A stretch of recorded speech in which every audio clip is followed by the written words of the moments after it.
Thanks a lot, Anatoly, for the introduction. I hope everyone can hear me. Looks good. Today I'm here with my colleagues Indira and Leon, whom you can also already see on the screen, and we are going to tell you something about error frameworks and how they might be useful for you in documenting your own social media data-based research. I just need to figure out how to share the screen. Okay, can you see my screen? Perfect. Yes, the idea is that you get an overview of how error frameworks as a construct can help you in documenting research or getting better insights about research that has been done with data collected from social media platforms. The motivation for this is that with the ever-changing landscape of social media platforms and the access options who also keep changing and the user practices, how people actually make use of social media platforms, which also evolves over time. Social media research is not a stable research discipline. It's very dynamic. We see continuously new approaches in how to study social media research. And this is cool. This is why we're all here. This is why we're at the conference. But this is also a big challenge because establishing standards for this is how to best conduct a specific step in the research process are not easy to agree on. And we have seen that in the past, critical reflections on best practices for social media research evolve. People discuss this in different contexts, but there are very limited ways in how to do that in a standardized format. And this is where we want to jump in and where we want to provide one approach on how this can be channeled into some more structured format. We do so today by using an exemplary case study, which is something that is very a simplified scenario in which social media data could be used for a research question. We will then, after introducing the example, tell you about existing data documentation approaches and how they connect to error frameworks, and finally apply the error framework that we developed to the case study that we presented in the beginning.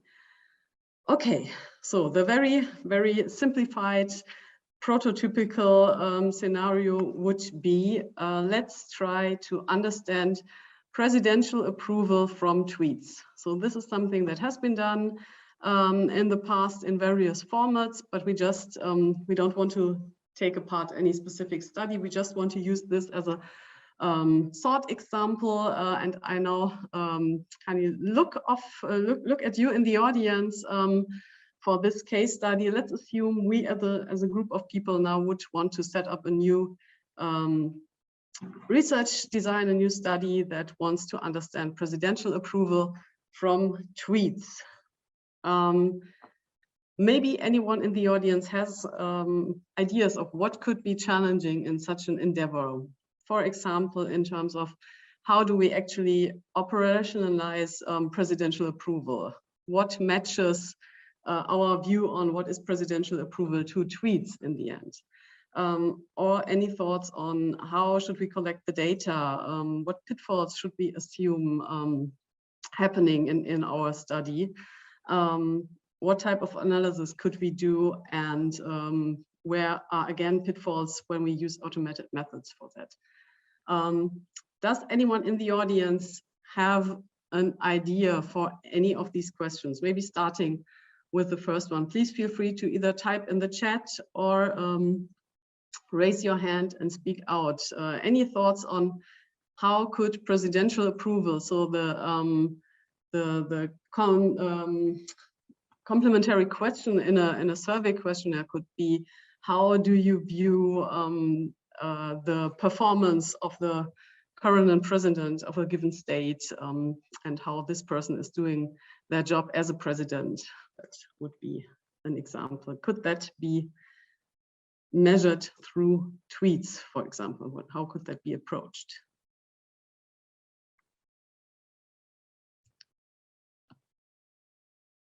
Again, feel free to use the chat or speak up. Okay, I'm not seeing anything at the moment, so I will just move along and give you a very simplified answer. So what is being done to operationalize presidential approval would be looking into sentiment in tweets that somehow mention the president about which we are looking for opinions. So that could be tweets that mention both the president and then have some detected positive or negative sentiment. Let's assume that this would be our connection between what we want to measure, our construct of interest, and how we transfer this practically to the data collected from Twitter.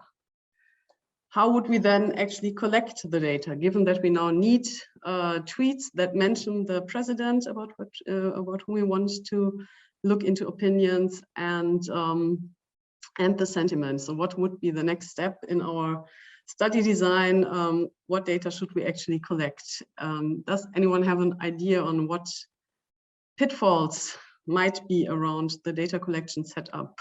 Any potential sources on how this could be prone to certain errors?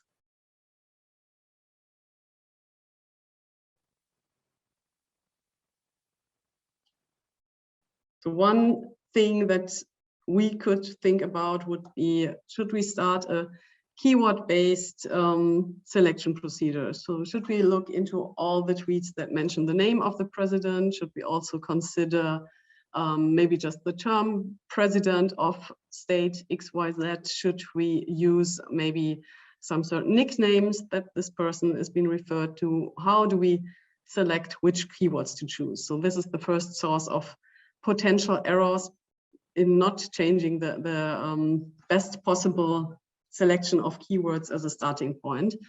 We also have to figure out what time period to choose, how our selection here might influence what we actually collect.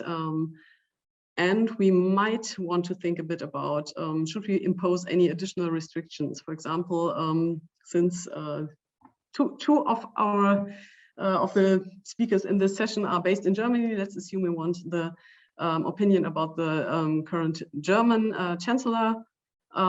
Should we try to restrict data collection to tweets in German, to users who have a geolocation set to Germany, or any other form of restrictions?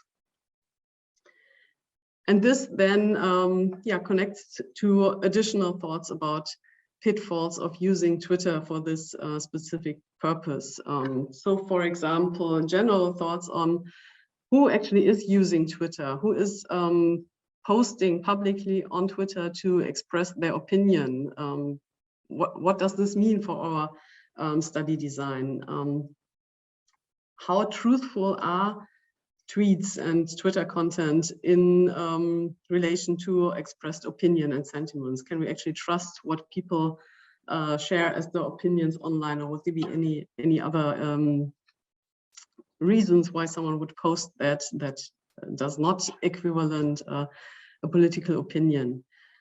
And finally, who is included by the collection method and who is not?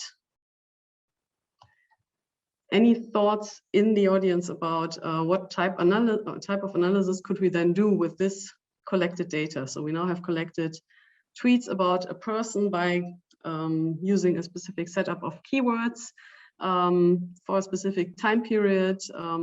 And now we want to know the sentiment in these tweets. So how do we actually derive the sentiment from the tweets?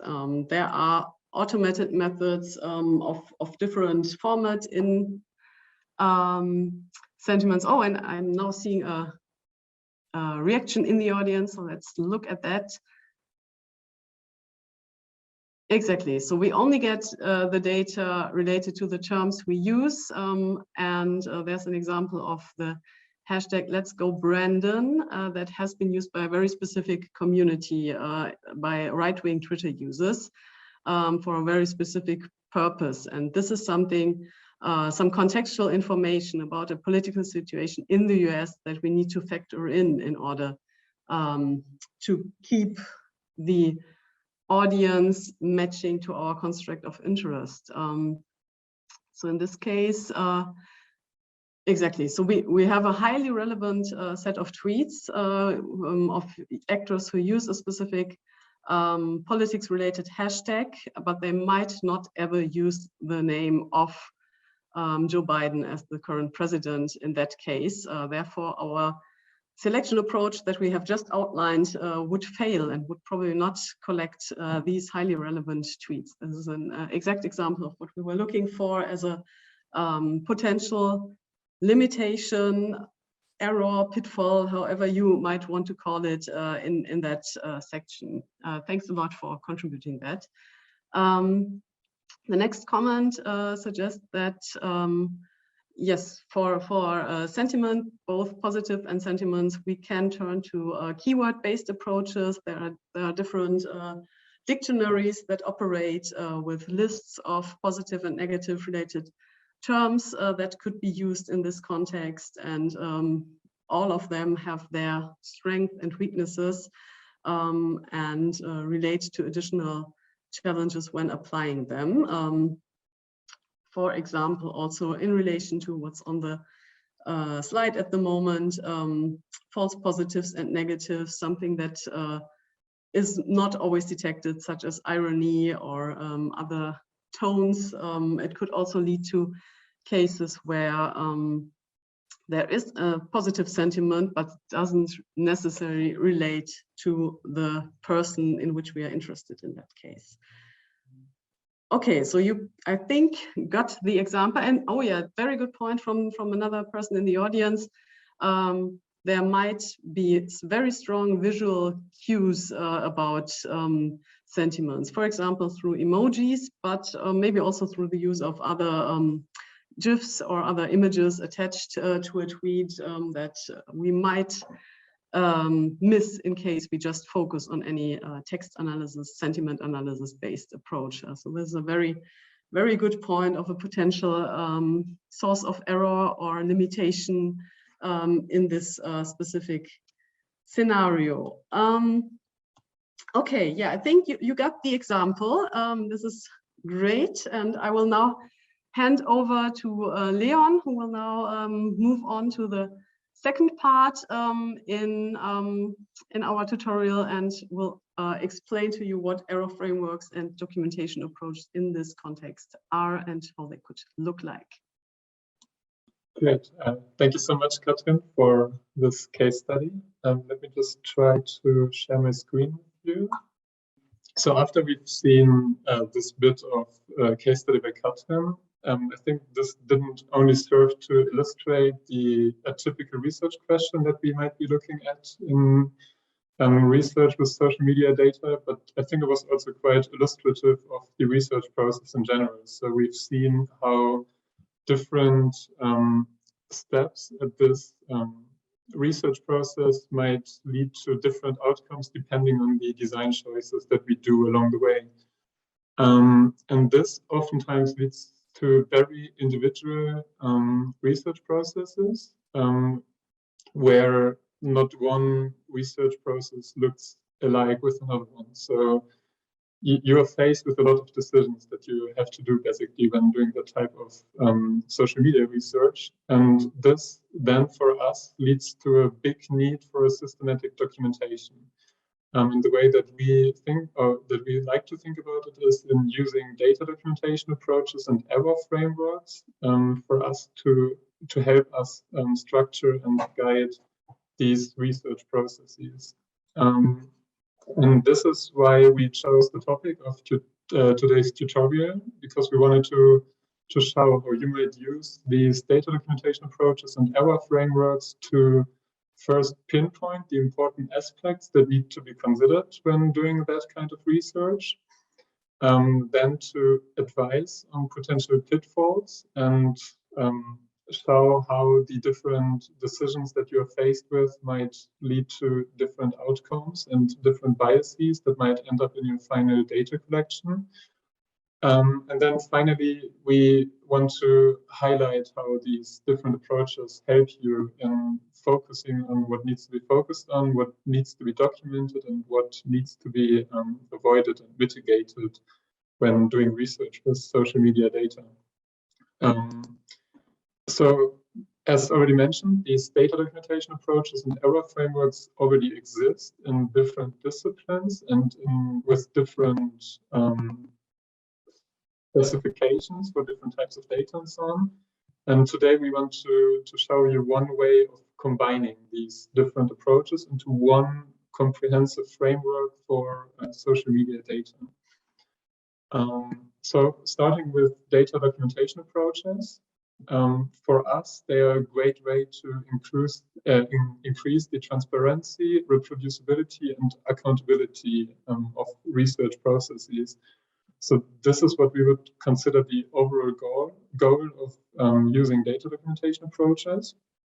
And to walk you through some examples, in order to increase the transparency of your research, you really want to help others understand the process and the design of the data collection, data processing that you did in order to collect your data set. And this would then also help to understand the potential limitations of your data sets. So for example, when we look at social media platforms, we want to make explicit what the user composition of that platform looks like, since these user compositions and user bases are highly heterogeneous and also dynamically changing over time. So you want to make sure that in order to be as transparent as possible about your data collection, you exactly document what the population on your platform looked like when you collected the data. Then there's also the aspect of platform affordances, which have an influence on the traces that you can collect from the platform in the end. So these are examples why it is important to document these aspects in order to make your research and your research data transparent. Then for reproducibility, there's the challenge of ever-changing data access and data access methods. Take, for instance, the Twitter API, which is updated quite frequently and which might change the way that you can access and collect the data. So you want to be as specific about your data collection strategy as possible, and for example, explicitly mention which endpoint you're using at what point in time, so that you make the research that you are doing reproducible for researchers that might revisit it in the future. And then finally, one of the advantages of data documentation that we want to mention is that it increases accountability.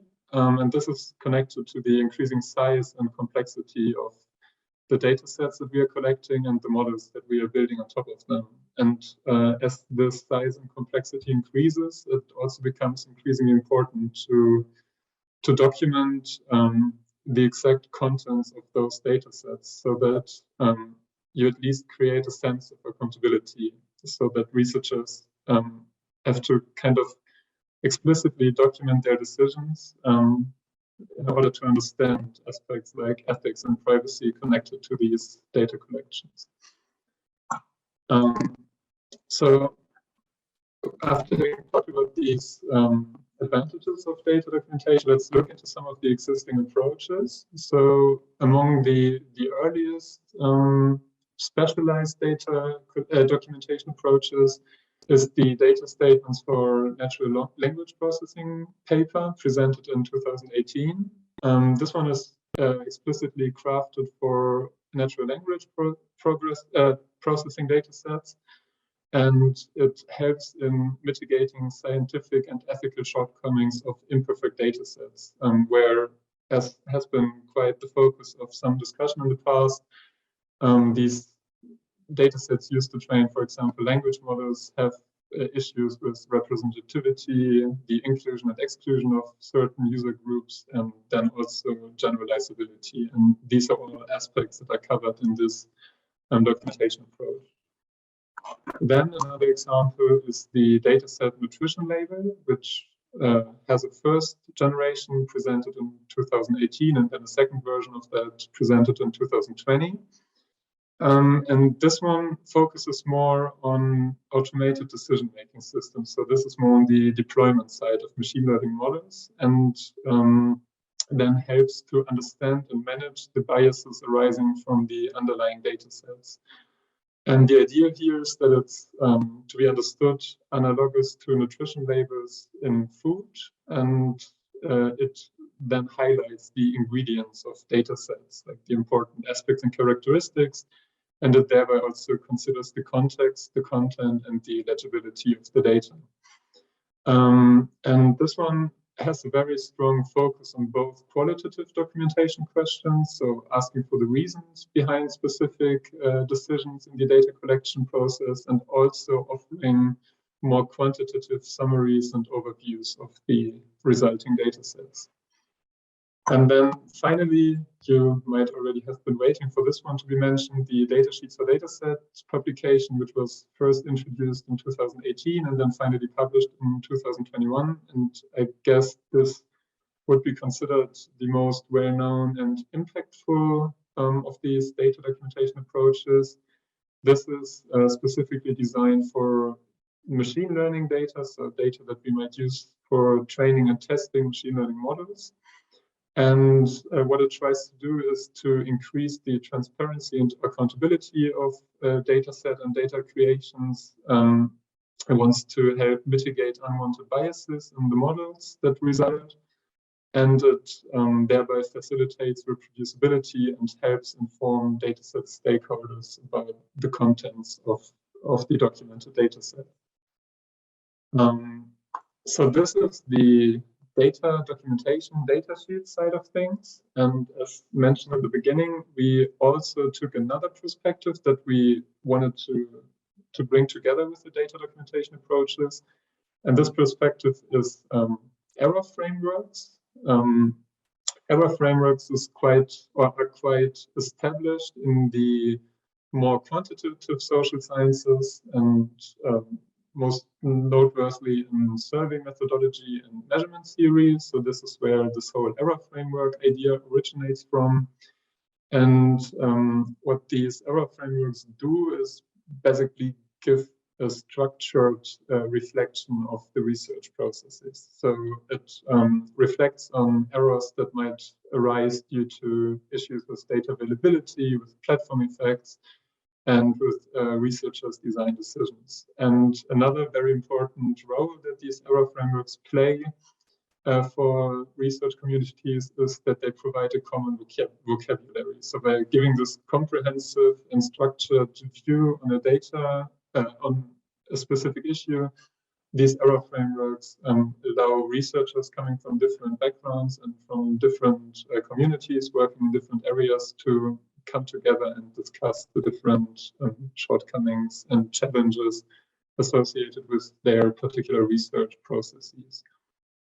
There are a lot of different error frameworks out there, and there's even an increasing number of error frameworks tailored specifically for different types of web data and social media data.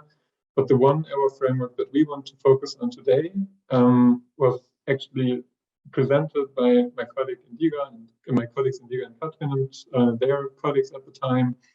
And it is called the Total Error Framework for Digital Traces of Human Behavior on Online Platforms, or TED-ON for short.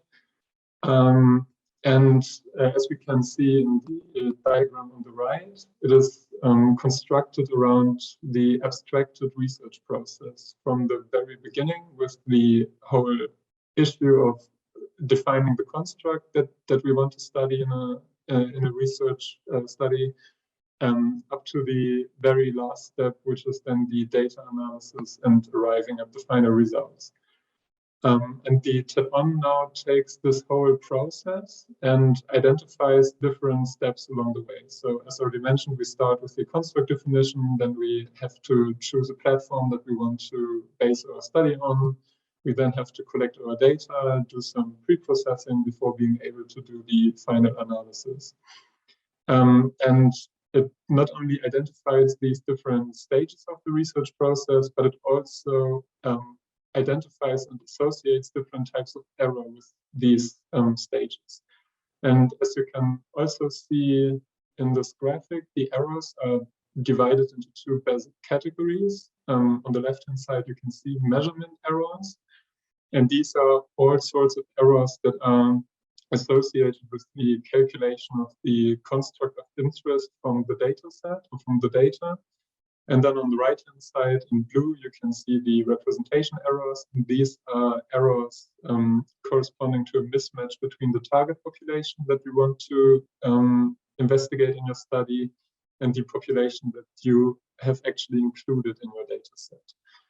And the idea of structuring the research process in this way and separating the errors into these two broader categories comes from the total survey error framework, which introduced this idea of having, on the one hand, issues related to the measurement of the construct as measurement errors, and on the other hand, issues related to the target population as representation errors. And just to give you a broad idea of how this might work and how this might look like, let's jump right into the stage of the platform selection, which I guess for most social media studies is probably the most crucial decision. So what platform do you want to base your data collection on, and what platform do you want to then study in the end?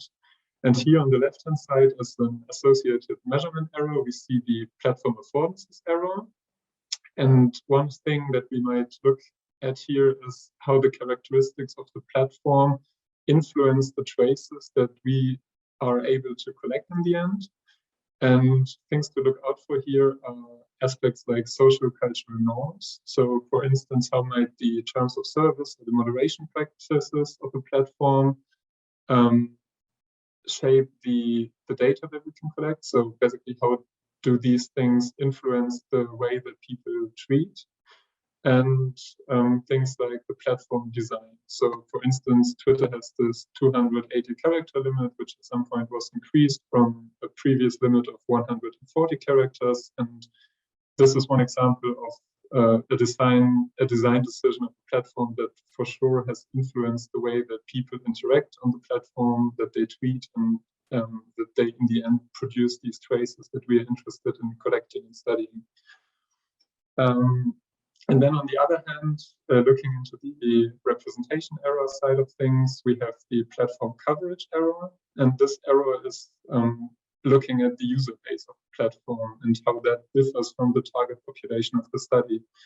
So as Katrin was explaining the case study, we might want to restrict our study on people from Germany because we want to see their opinions towards the German Chancellor.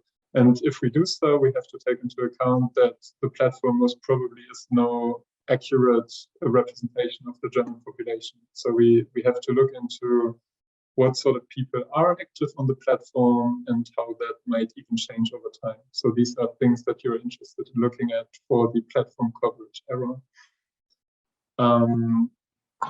So this is the basic TED-on framework that we used as an underlying error framework. And what I'm now presenting to you is the way that we combine these two different approaches. So we thought that the TED-on framework offers good inspiration for critical reflection when trying to identify these errors associated with research processes. And it definitely helps in increasing awareness for potential biases, their origins and their implications. But in the end, error frameworks are quite abstract. So it's still left up to the researcher to transfer them into the actual work and to sort of figure out ways how these insights that you gain from the error frameworks might then reflect in your data collection strategies and the final data sets that you're collecting. So we thought it might be a good idea to take these more abstract error frameworks and bring them into the format of these more hands-on and more practical data documentation sheet formats, as, for example, we've seen with the data sheets for data sets approach. So this is the underlying idea. And the way that we went about it is that we basically took and we changed the structure and systematization of the TED-on error framework. So we still have the separation into the different research stages and the different errors that are associated with them. And in addition to that, we introduced the category of general characteristics, which basically serves to also document things that are more specific to data sets. So who were the people collecting the data set and who funded the data collection and where the data set might be hosted and so on. And then we use these categories and errors identified in the TED-on framework plus the general characteristics category, and took the questions that we could find in the data sheets for data set publication and related data documentation approaches, and basically organized these questions along the categories that we identified from the error framework. And in doing so, we added those questions that we consider to be missing in order to document a social media data set, and we dropped those questions that we felt would not apply for the task of documenting social media data sets. And after having done so, we then try to come up with a way to present this documentation in the end. And this is what you're seeing on the slide right now. So on the left-hand side, we have the documentation template where you actually recognize the structure of the TED-on, this abstracted research process in the middle, and then the different error categories organized along the way, and leaving blank spaces in order to fill out the actual documentation that we're doing. Then in the middle, we have the list of questions or the set of questions, also organize these error categories, and the answers to these questions ideally would then present the documentation for the data set that you're doing or that you're documenting. And on the right-hand side, we can see a screenshot of the manual, which is a document providing some more context and background information to the different questions and explaining why they might be important for documenting the social media data set. So this is basically the total error sheets for data sets, or TESD, that we came up with when we combined these two perspectives and these two approaches. And the way that we envision it to be used is that it also covers the whole research process. So ideally, researchers who want to do some sort of social media study would start consulting the TESD from the very beginning, since it offers all this guidance in, for example, what kind of errors do I have to watch out for when defining my construct or when operationalizing it. So ideally, you would, even before collecting the actual data, you would look into the TESD and try to identify pitfalls and challenges that you could then that you would then be in a better position to well represent and well solve in your research process. And in doing so, the TESD can actually help in planning and conceptualizing the research process and help with all these design decisions. And as you then work through the research process, you should ideally regularly consult the TESD and with its help identify challenges and limitations associated with every stage of the research process. So it helps you when you start to actually collect the data and you think about using some sort of keyword list to query, I don't know, Twitter data, for example.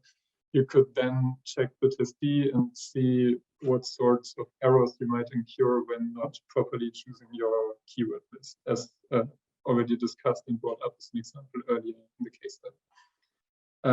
And if it doesn't help in avoiding these pitfalls and mitigating the biases, because some of them you can't really avoid because there will always something that you might miss, it at least helps to document the decisions that you made along the way.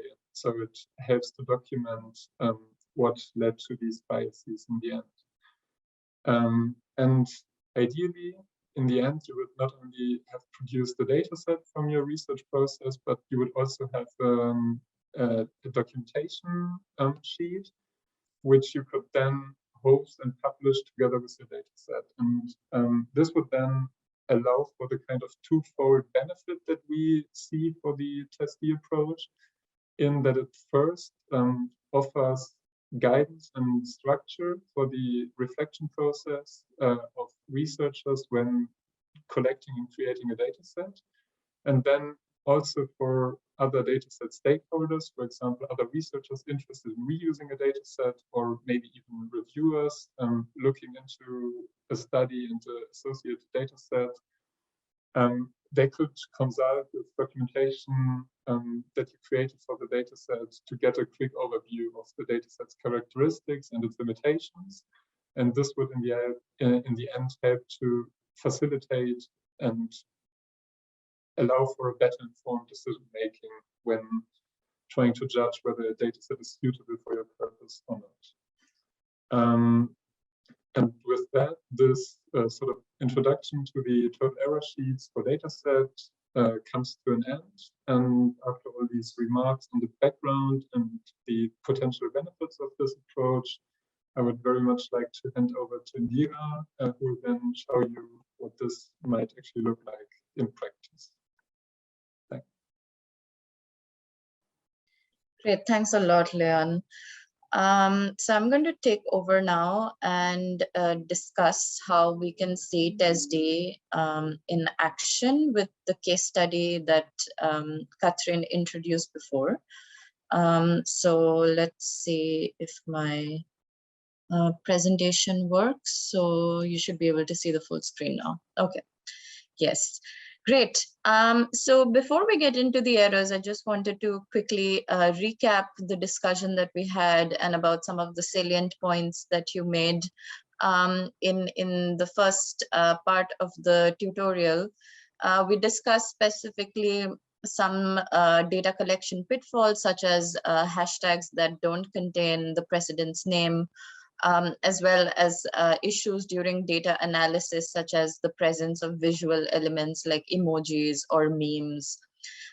If you have any other thoughts about general issues with Twitter data, especially about ethical aspects that we have not explicitly touched upon, but Leon mentioned is also a part of TESD, and data sheets for data sheets for data sets, feel free to type them in the chat as well.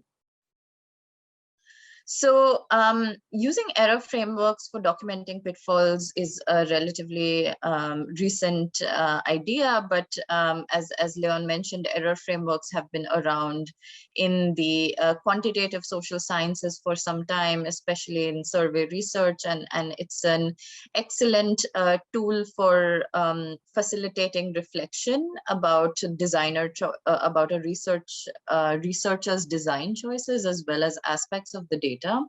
And so that was the idea of also incorporating that into social media based studies. And going back to our case study, we're going to now walk through a the prototypical pipeline that Catherine mentioned, but putting specific errors into TESD, or the TED-on errors. And the first step that we had was construct definition. And here, Catherine mentioned that one way that we could measure precedential approval, which is a latent construct, not something that we can directly see, but have to measure through a proxy. Using a proxy like tweets about Trump with positive or negative sentiment. So the idea is that there's a person who has a thought about the president, let's say Donald Trump, from the last presidential cycle, simply because he was a rather controversial president, and they have a thought about Trump and then they go and tweet about it. For example, this tweet where this person says that voting for Trump was a big mistake and that's something that they regret now. And this clearly has negative sentiment, and by looking at this tweet, one could infer that the person who's tweeting this is not happy with Trump's presidential performance and likely disapproves of them. And so this is even without going into actual data collection. We've not thought about the keywords that we're going to use or even which type of API we're going to use. It's just about thinking about how we can measure the construct. But even when we are at that stage, we could have issues. And the issue here is that the surveys that are used to measure presidential approval explicitly state that the respondents should talk about the president's work as the president and not their personal life or their business life.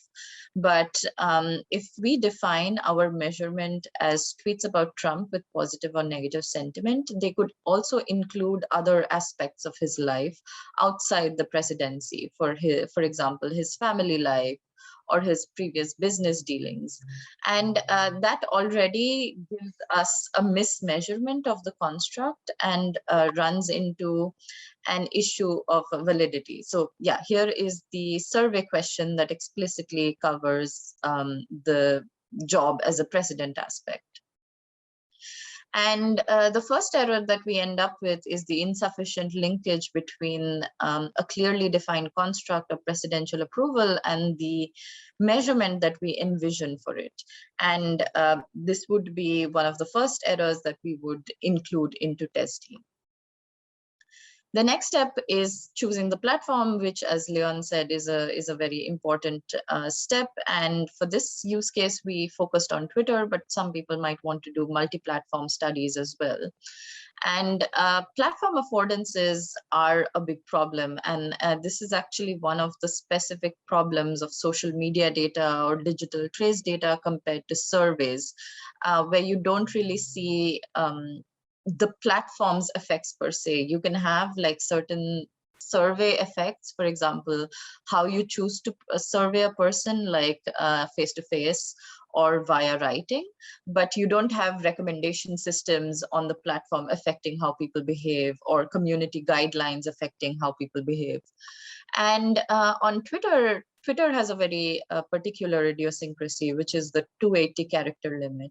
And researchers have shown that when Twitter shifted from the previous 140 to 280 character limit, that affected how people express themselves on Twitter. They tended to write much more permissive or expressive tweets. So therefore, we can see that these types of platform affordances distort how people express themselves, and also affect how researchers can collect the data. For example, what type of APIs are available to them. And so this is the gap between the true traces that, for example, a person expressing presidential approval versus what we end up getting due to the platform's technical community standards or their affordances. When we're doing platform selection, the other thing that we end up doing is selecting our sample as well. Now, Twitter is becoming more and more popular. However, it does not have a one-to-one match between the national population, let's say the German population, or the US population for this particular use case, and the participants on Twitter. And it's not just that there aren't the same number of people, it's also that Twitter is frequented by different types of people, usually different demographics. It has been shown that people on Twitter tend to be younger, more liberal, and moreover, this also changes over time. And this is what we call a platform coverage error, or the difference between the platform population and the ideal ideal sample that we would like for this particular use case. And since we are misrepresenting the people in our sample, this is a representation error. Yes, so the gap between the target population and the platform population. The next step is data collection, and many of you had a lot of input about how data collection can affect errors. And so over here, let's say we want to take a very simple data collection strategy to start with. We're just going to use the president's last name to collect data. And you can see that we already have the issue with construct definition when we talked about the aspects of the president's life. So here is a tweet that has the keyword Trump, but it's not about Donald Trump, it's about Eric Trump, his son.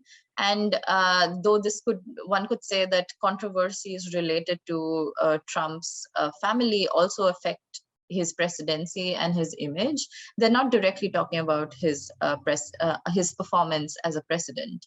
And therefore, having such tweets are adding noise, or at least reducing the accuracy or precision of our measurement. And on the other hand, we could have like totally irrelevant tweets. For example, this one, which is about Trump Tower, but not even the Trump Tower that Donald Trump owns, but a Trump Tower in a completely different location, which likely has no affiliation with Donald Trump. And tweets like this end up adding complete noise to our sample. And because these tweets are lowering the precision of our construct, they're also a measurement error, what we call the trace selection error, or the gap between the ideal response and the measured response. On the other, so this was an issue of precision. On the other hand, we could also have an issue of recall, as one of you mentioned, this hashtag about which was critical of Biden without using the keyword Biden. To put it in the context of Trump, one could also use nicknames to refer to him, especially derogatory nicknames used by his critics. So for example, Orange Cheeto was a nickname used to refer to Trump. And when we don't use these sorts of keywords in our data collection, then we're not only reducing the quality of the sample, we're also biasing it in such a way that we don't capture people who are most critical of him. And that is problematic, again, because this is a representation error, because certain groups of users end up becoming underrepresented in our data sample, and we have an overall underrepresentative measure of presidential approval. And this is what we call the user selection error, or the difference between the platform population and the users that are chosen due to our keywords. And the next step is data pre-processing, again, something that some of you touched upon, like what happens when there are visual elements like emojis in our tweets. So this doesn't have emojis, but this does have images, and then a bunch of @mentions about different politicians. And so if in my analysis, I said that I would only want to focus on textual data, and not take into account these images, I would again reduce the measurement of my construct, because these images do contain some signal that talk about Trump's energy policy. And that again is an error that happens when we remove what we think are irrelevant tweets, or sometimes spam tweets that we think that might not be relevant. And this is what we call a trace reduction error, or errors due to filtering out certain types of traces. Another interesting aspect that happens during data pre-processing, and again, quite idiosyncratic to social media data or digital trace data, is looking at the demographics of the people in our sample. So in a survey, we would typically ask our respondents for their demographics, which they might not divulge all the time, but at least we have the option for asking about that. On social media, data is totally passive. We don't have like a survey instrument or a way of asking people for further information. And oftentimes, if we need this type of demographic data, we need to infer it. And this demographic data is also rather important, especially when you think about presidential approval, because you want to know how the president is performing across different demographic groups. For example, how is he performing amongst conservative people? How is he performing amongst younger people? And the task one does during this is called augmentation, where you might want to infer a Twitter profile's age, gender, ethnicity, somehow or the other. However, current methods for doing this have several limitations. I'm going to take the case of gender determination, gender recognition. And this is like a landmark paper by Joy Bulamwini and Timnit Gebru, who went on to show that many of these automated gender recognition software tend to be biased, especially towards people of color, having high error rates for Black women. And so this is a very specific type of error that happens in social media research. And we call this the user augmentation errors, or errors due to augmenting characteristics of users.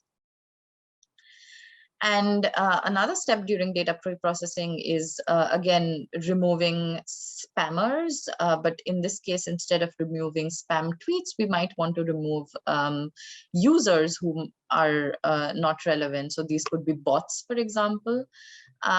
So bots are, of course, have always been a rather popular topic of discussion that has increased in relevance due to recent times.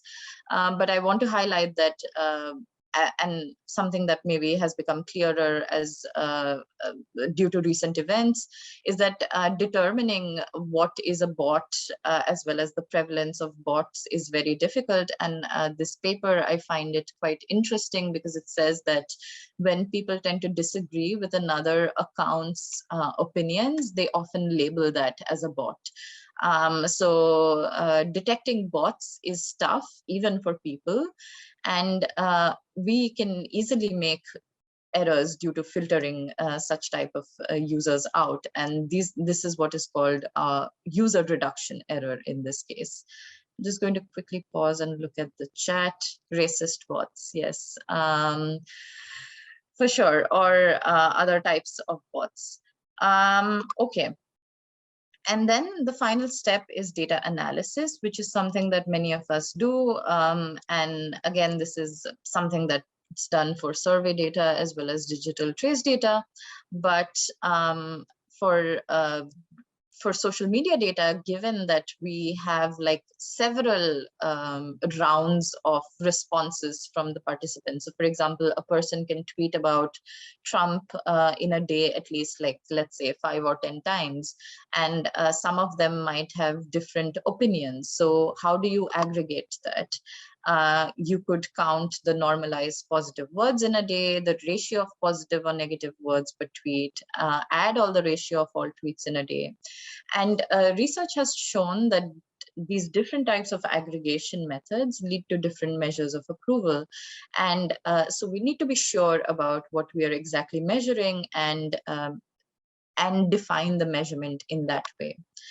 And errors due to this step are known as the trace measurement error, or errors due to choice of modeling or aggregation.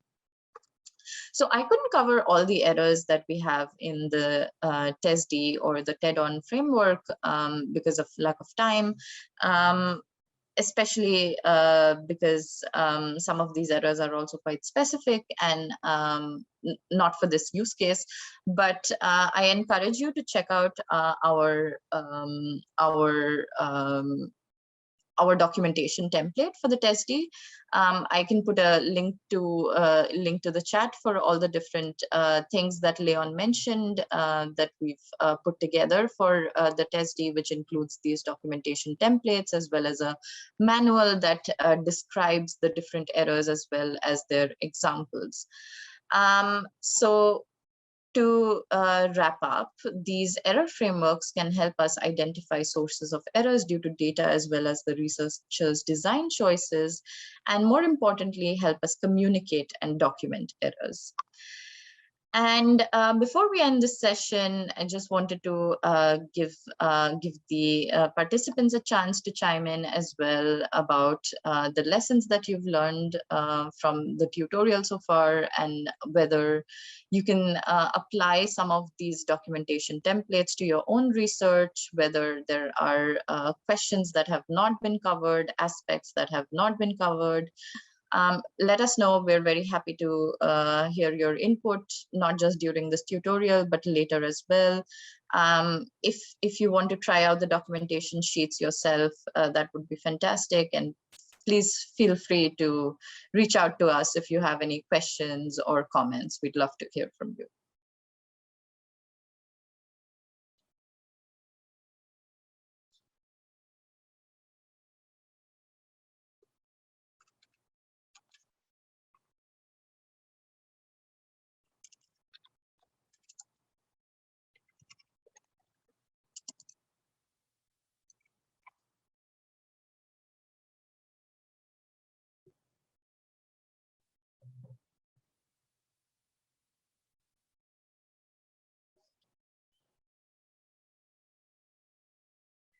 Great. I'm just gonna see if I can dig up the link to the materials.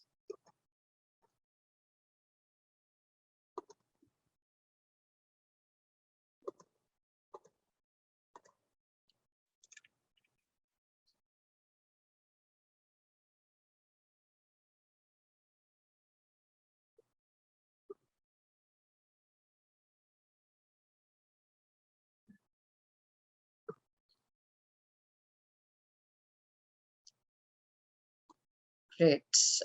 Thanks a lot, everyone, for the positive comments. Yeah, we look forward to hearing from you. And if you have any questions, let us know. Any clarifications, we'd be happy to chat.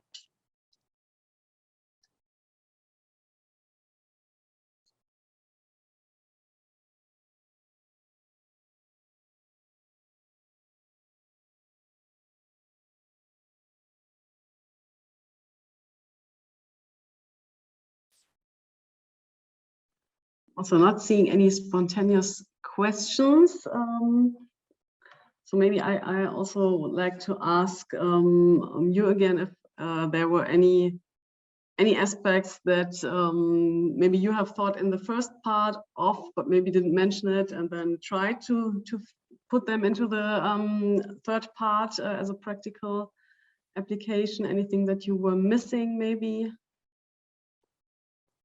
Then I think we can maybe something to conclude on. If there's no immediate questions right now, as I put it in the chat, feel free to approach us also via email or other communication means if you have questions about this. Also, if you want to try this out practically for your own research, maybe. So if you want to try to apply it to your own research design and go through all the steps and maybe do that together with us, so that we can see how you experience the practical application part, and on the other hand can help you to tailor it to your specific research design.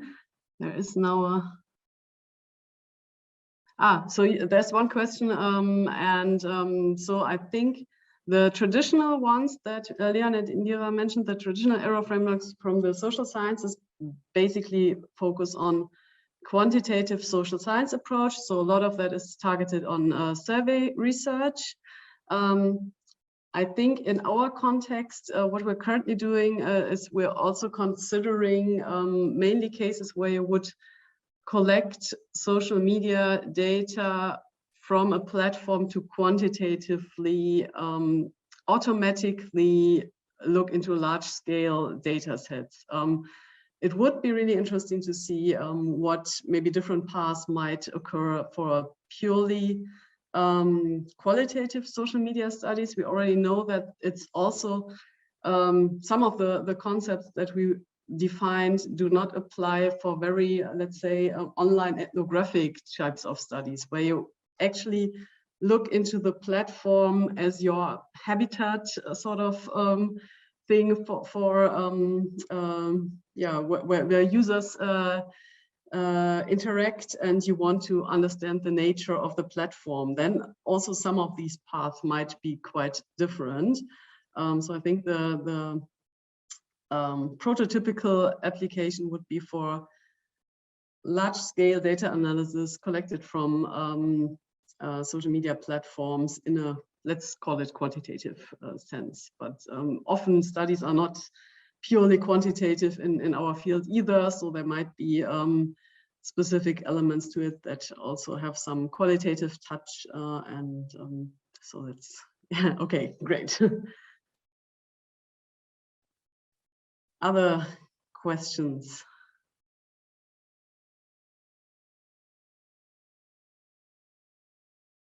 Okay, then I guess, there's a question. Yeah, computational, okay. Let's say when we consider computational methods, we might open up quite a broader set of things like computational network analysis approaches, like text analysis, like automated image analysis. So ways in which specific computational models are used to get insights over the data. And I think it's a different distinction. If you look at computational methods as a term, it doesn't necessarily fit into the same scheme as quantitative versus qualitative analysis. So it's a different facet to the analysis that is depending on some computational model underneath it. And it's not necessarily happening in all of our studies. We also could apply the framework to things, for example, where you would collect data and then have some manual labeling of tweet contents, or use some crowd workers to look at, I don't know, 10,000 of tweets and decide whether they are positive or negative about the president. So that would be a different approach that is not purely computational, but that involves some human judgment at some point. Oh, I don't know. Does anyone of my colleagues know that? So we have a question about latent semantic analysis. I have to say that I'm not very well versed in qualitative techniques, but like from what I understood, latent semantic analysis is also like a way of doing topic modeling. So again, I think that's something that's also quite common in computational social science. And then what Katrin was referring to, this kind of like inherent mixed methodology where people also do some type of manual labeling. From what I understood, with these types of approaches, not just with latent semantic analysis, but also perhaps LDA, is that like figuring out the number of topics is an issue, as well as kind of when one has to group those topics together. So yeah, I have to say that we would kind of put this under the data analysis errors, so perhaps trace measurement error in the context of TESD or TEDON, but perhaps we need a little bit more insight into the exact processes. I think another thing we could mention here for this question is that we're currently trying to branch out this documentation approach to also documenting different types of methods. So another aspect in the future would be to actually look into things like specific ways to do latent semantic analysis, topic modeling, all the other things. And for these, then try to come up with a specific documentation scheme that illustrates the challenges. But that's kind of one step deeper into the hierarchy of challenges that can occur during the research process.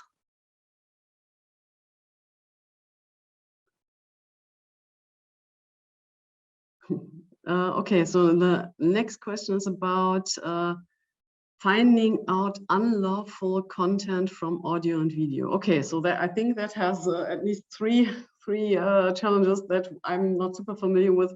First, audio and video, I think in itself pose quite a few additional challenges that I think people who mainly do a textual analysis are not super familiar with. So I think we as a field have a whole lot of things to learn about how to study visual content, audio content, video content in several dimensions. And then unlawful, I think also is a very broad category, which could include things like copyright infringement, for which I think there are some automated techniques to certain degrees also for audio and video content. But of course, it could also include things like depicting violence or depicting specific crime scenes and so on. And there I'm not the right person to answer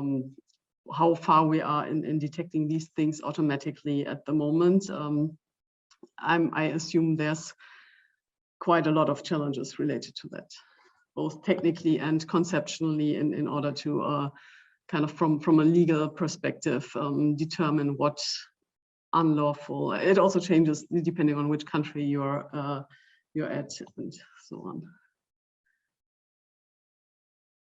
Okay, I think officially there's supposed to be a 15 minutes break now before the next tutorial starts. Yeah, as I said, feel free to reach out to us via email or other means. Thanks for listening in. Thanks for being interactive and contributing your thoughts and questions. And I hope you all enjoy the rest of the day for this second day of the conference, and see you around in the chat probably, or in some other sessions today. Thank you. Thank you. Thanks, Yeah, thanks for everyone. listening.